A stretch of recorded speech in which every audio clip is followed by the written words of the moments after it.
lower your standards as a man when you try to measure a woman's worth by how many men she slept with or what man she slept with before you came around. And then you guys try to use that pseudoscience to justify your promiscuity being acceptable and hers not. Men have the proclivity to do a lot of things, but when you decide to improve as a man, as a person, you want everybody to deal with you by how you were in your past? No, you don't. So why do you do that to women? There is more to a woman than who she is sexually, and men try to reduce us down to human sexuality when we all have it. It's not a gender thing. It's not something that only men are supposed to participate in. If a woman is a virgin, but she's abusive, broke, ugly, and uneducated, you're still gonna date her? Probably not. Her sexuality means nothing if she sucks in all of those areas. Men complain about their own poor choices in women, but forget that they used how many men a woman slept with as measuring tape, like it somehow reflects how she will treat them. Men and women are not built the same. Women don't treat all men the same. Men tend to do that.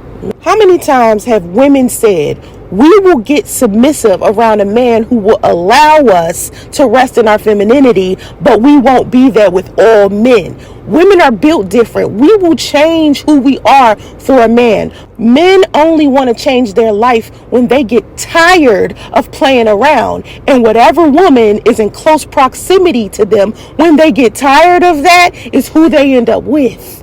She's the one that reaps the benefits. It isn't because she, as a person, is specifically different from the others. She just came at the right time. Insecure men don't want to date sexually liberated women because it requires them to have a level of self-awareness. It's a risk, because if that woman doesn't decide to chill out when she meets that man, it simply means that he ain't the one. He ain't had what it takes. Because again, a woman will have a seat for a man who's the right man to her.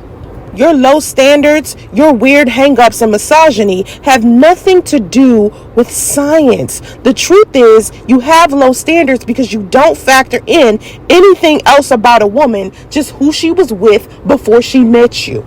That's the most important thing to men. They don't want women to match their same sexual energy. They don't want to have sex with women. They want to have sex to women. Men are scared of the rejection associated with a sexually liberated woman if she doesn't put a leash on her sexuality once she meets him. Dusties will have sex with anything the second they want to bust one. But when they want to fall in love with the woman, they want that woman to be undamaged, unflawed, and have a level of quote unquote purity, like she's some type of virgin and hasn't slept with anyone but him. It would have made more sense to just stick to your high school sweetheart, because as you get older, you are going to keep meeting women who have high mileage. The older women get, the more men they have usually experienced. That's why older men go after these young girls, because these young girls haven't been affected by so many men negatively, or they haven't experienced sex as much. That's why they go after them. But it would make more sense for them to find a woman when they are young. When you are a man in college, find a woman to be with then. Stop waiting until you get 45 to date a 21-year-old because you're looking for purity. Listen, if you look up in the dictionary any of these words, slut, whore, tramp, strumpet, every definition in the dictionary starts with a woman who. A woman, a woman, a woman. It very rarely says a person or a man or a woman who.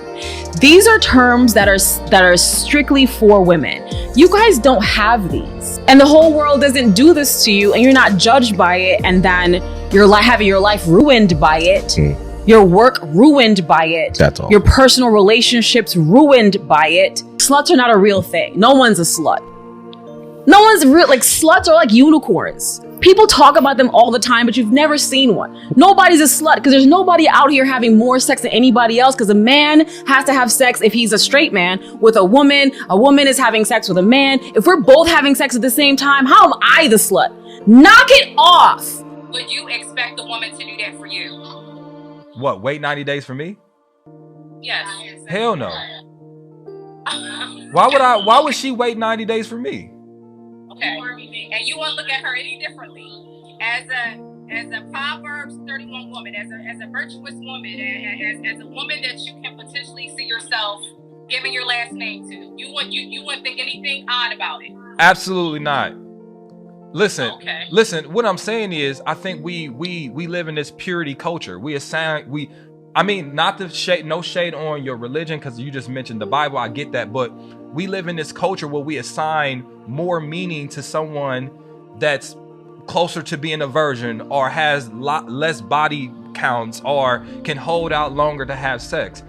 I don't necessarily assign that same meaning. I don't think it makes you more valuable of a person. What are your communication skills like? Do we vibe? Do we connect? Do you make me laugh? Are you a great listener? Can you comfort me? Do you validate me emotionally like I'm seeking to have in a relationship? Are we great as partners? What are your finances like? What are your goals? What are your careers like? Those things are far more valuable than me saying, well, you made me wait 90 days. I'm gonna give you 10 points. I don't really get that much gratification. It doesn't make me feel like, well, I had to really work hard for her. She's not easy, so I want to be with her more. You're broke, and you ain't got your head on straight, and you got a temper problem. That don't overshadow those other things. So my point is, if we're not vibing like we vibing anyway, then it don't matter if you made me wait 90 days. And if we are, it don't matter if I waited 90 days or not. My position is this.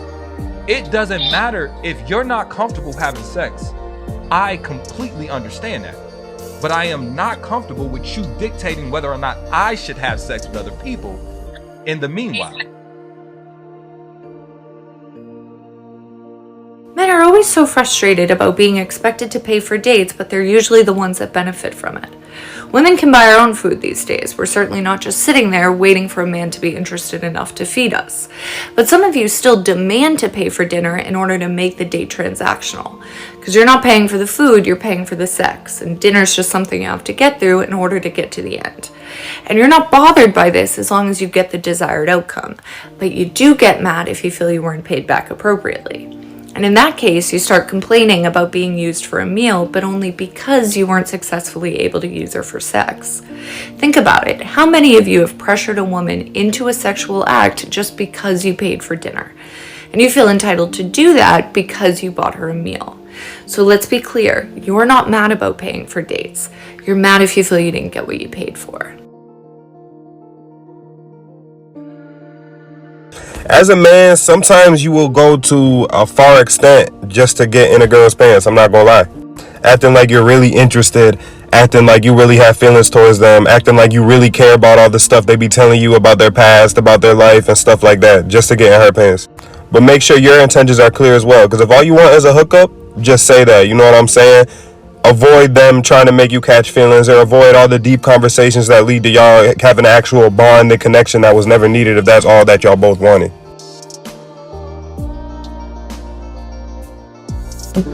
Men need to grow up, Yep.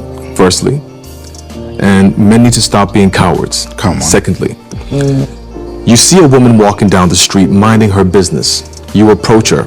You say everything that you know she would like to hear. You get her defenses down. Once her defenses are lowered, you then go in there, take what you want, and then you leave. After doing so, you leave and repeat the cycle elsewhere. You do it again, you do it again, you do it again, you do it again. You've scarred a whole bunch of women. The men who follow you now have to do the work to help heal these women. Yeah. And half the time, these women end up destroying these men because they don't know how to believe that they're worthy of love because of what you've done to them. The children that they bear have to live with the scars that you have inflicted on these women. There's a domino effect here. The other thing a lot of guys don't realize in practicing this behavior is that there's a karmic consequence to this. You don't get away with it. You never get away with it. So you find many guys who are out here playing these games at some point decide, I'm ready to settle down. I'm ready to do the right thing. And what do they want? What do they want? They want a woman with no blemishes, with no past issues, with no baggage, with no troubles, with no issues from their past relationship. And even if you get that woman, because of who you are, and because you have, triggered a set of consequences, she might end up hurting you even worse than you hurt the other people, because who you are is teaching her how to treat you.